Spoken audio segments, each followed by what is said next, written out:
Ian Cron, how are you doing today? I am doing particularly well. Yes, tell the people where we're coming from here. We are coming from the cave.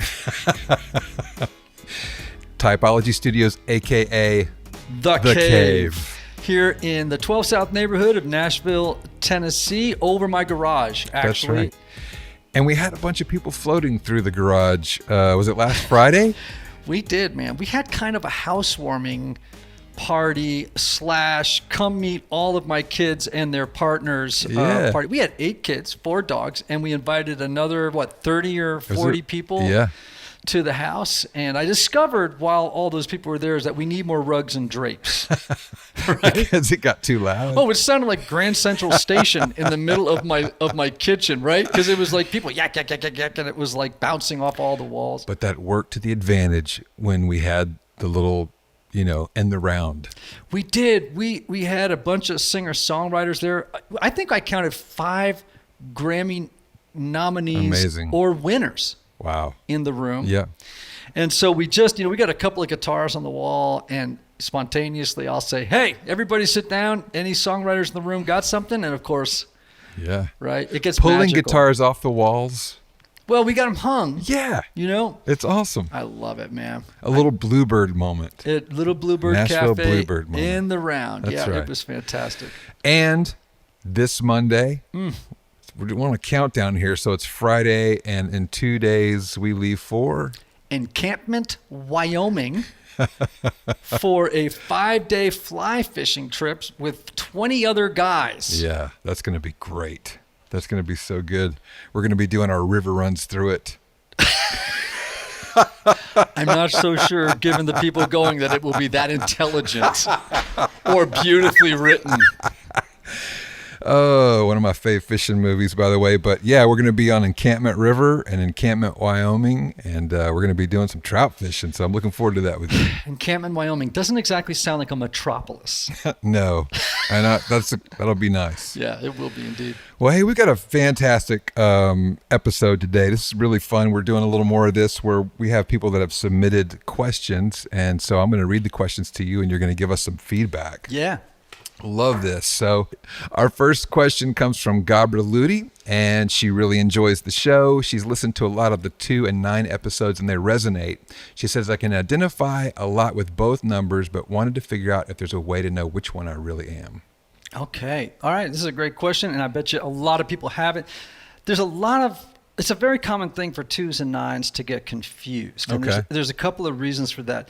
One is that even though one's a heart type and the other one's a body type, both numbers can be very heart-oriented, very relational, very caring, very nice, all of that. So they can appear a lot alike, right? And they are in what's called the optimistic triad. Wow, okay. Yeah. So they will smile a lot. They can be very loving and accommodating, and there's just sort of a positivity about both types. What's the other number in that triad, by the way, just so we know? The optimistic triad? Oh, the 7s. 7, okay. Yeah. All right. Yeah. So one question you can ask yourself is, do you think you can make almost anyone like you? Wow. Now, a 2 may not admit that openly, right? But 2s really do believe it. They have confidence that they can make anyone like them. Yeah. Honestly, sometimes a 2 can convince someone that they like them when they don't. Right? Wow. Yes. I love that. Yes. And they can adapt in conversation, both of them, that make other people feel good. Mm-hmm. Like they both know how to make people feel good, but that 2 knows how to make people like them. They have a knowing of that, and the 9 would never really have that kind of perspective, right? Yeah. If you ask a 2 that question and they're self-aware and they've done some work, they'll say yes. If you ask a 9 that, they won't know how to answer the question. Yeah. Honestly. Yeah. That's a great distinction. And part of that is that they're seeking connection, these 9s, but they're not so much seeking for others to like them. Do you see the difference? Yes. They're seeking connection, Right. But they're not assertively trying to make people like them. Okay? Yeah. All right. Very different. Very, very different. Now, if you talk to a 2, you'll hear them talk a lot about relationships. Remember, 2s get up in the morning thinking about friendships and relationships. They go to bed at night thinking about friendships and relationships. Whereas 9s don't usually have a lot to say about their friends, you know. Not that they can't talk about their friends and how much they like them, but they just don't have like 40 pages of stuff that they can tell you about their friendships. I'd say that maybe one other thing is you could ask the obvious question of yourself, which is, are you really good at intuitively knowing what other people need and meeting those needs, right? A 2 would definitely say yes. Right. A 9 isn't usually certain that they know intuitively how to meet the needs of other people. They might like to think they are, but they're just not sure, right? Lastly, I'd say that 2s are far more image conscious than 9s. Okay? Like... Yeah. Very much so, right? I mean, yeah, 9s kind of center their world around comfort in their clothes a lot of times too. Oh yeah, I mean sometimes if you have a 2 and 9 in the room, you can almost tell the difference by how they're dressed. Now I'm not saying it like my wife's a 9 and she can be really well dressed, you know. Yeah. But 2s put a lot more energy into it, and there's a lot more we could say about image consciousness, right? But how they come across to people. They're sort of reading that. I mean, 3s and 4s, 2s, 3s, and 4s, all image conscious. So I think those are different ways that you can figure out whether or not you're a 2 or a 9. That is a great answer to that question. All right, our next question is from Clint Manning. He says, I love your podcast. On a previous question and answer episode, you briefly mentioned using the Enneagram and relationships with recovery sponsors and sponsees. His question is, in your opinion, are there some Enneagram personalities that are better suited to be a sponsor-sponsee relationship and some that should be avoided? Wow, great question. And as you know, I've been doing now 2 or 3 times going to treatment centers to speak to pretty large teams of clinicians working with people who are in treatment. Right. And of course, you know, they know a ton about sponsor-sponsee relationships, right? And here's my thought about, or my conviction about it. I'm convinced that sponsors who are... Should I explain to people what a sponsor and a sponsee Oh, is? yeah, definitely you should. That would be good, yeah. So, let's do that. When you are in recovery, you have a mentor relationship with what's called a sponsor. It's someone who has been in the program at least for 6 months, right? Who have more experience about life and sobriety, that can walk you through the 12 steps and just help you navigate life by being in regular contact. Like, I call my sponsor Steve almost every day. Okay? It's a check-in. Yeah. If I'm kind of, you know, in a bad space, meaning like, I don't know, I've had a terrible conversation, I'm anxious or whatever, depressed, I mean, I'll call Steve, you know, and he always has incredible words of advice, but he's got 30 years of recovery. Right. So he knows the issues, right, that addicts face and helps me navigate them well. So that's what a sponsor is. Obviously, I'm a sponsee, but, you know... Plus, Steve comes with little quips that are just like life-changing, right? Life-changing quips. Right? So good. Like, he'll ask me, like, did I ever tell you about the question one time early in my recovery? He asked me this question. He said, what if all your old ideas are wrong? So good. Or questions like this. Who would you be if you weren't who you think you are? I mean, that's like something that like throws me, that kind of stuff throws me on my back. Anyway, that's good. Guy's a genius. Yeah. Anyhow, back to the question. Well, first of all, I believe that if a sponsor is familiar with the Enneagram, maybe they could encourage a sponsee to figure out their type. And if there's resistance, at least this, you know, if a sponsor really knows the Enneagram, maybe they'll be able to figure out what the other person's type is. Now, if you do that, it's going to save the it's going to accelerate the development of the relationship between the sponsor and the sponsee. Right. And the sponsor is going to know things about the sponsee. For example, when the sponsee is going into stress mode, the sponsor can spot that and intervene. Like as a 4, Steve can spot when I'm kind of going into a self-pity spiral, when I'm a little depressed, melancholy, when I'm feeling like, the old tape of I'll never fit in, I don't like going to meetings right now because I don't feel like I'm making connections. He'll go, okay. He could say, all right, let's just talk about that. It sounds like your 4 buttons are going on. Right. You see that? It just gives you a new language. Absolutely. Between sponsor and sponsee. Okay, that said, I actually, and you've heard me say this in different settings, contexts, I actually believe that if both types, if the sponsor is healthy in their type, they can work with anybody. Yeah. You know what I mean? Yeah. I don't think there is necessarily, I don't know. It's not any one number, but the Enneagram itself. Yeah. Yeah, it's very helpful. Yeah. Let's just make this clear. The Enneagram doesn't account for all the kookiness that people have. Right. That's right. That's a good point. Right? I mean, it just doesn't. If you're on the scale somewhere. And even when you know the Enneagram, there will always be people who trigger you. Yeah, right. That's right. And so it's a tool. And it may not be because of type. It may be because of a lot of other things. Right. In addition to type, right? So I would just say that, when in 12-step recovery programs, a sponsor would say to a sponsee, hey, let's get together. So when the sponsee asks this person to be their sponsor, the sponsor usually says, let's get together and see if it works.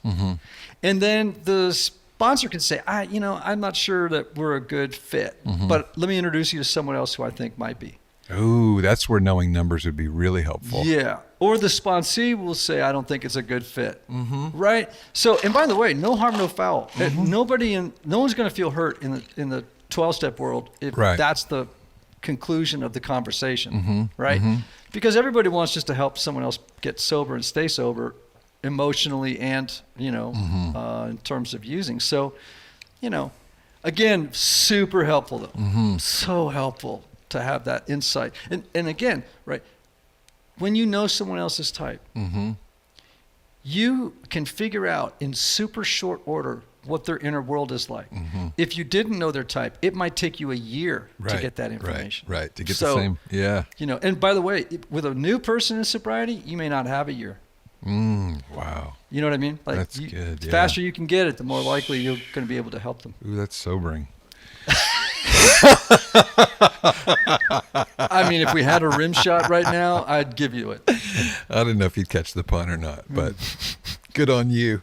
Okay, our next question is from Sheetal Cordry, and they ask, I've been deep into the Enneagram for about 4 years, thought I knew my number, and now I'm a little all over the place. I'm 40, and I'm all about getting to know myself better. How would you suggest I grow closer to knowing my number? Yeah. Okay.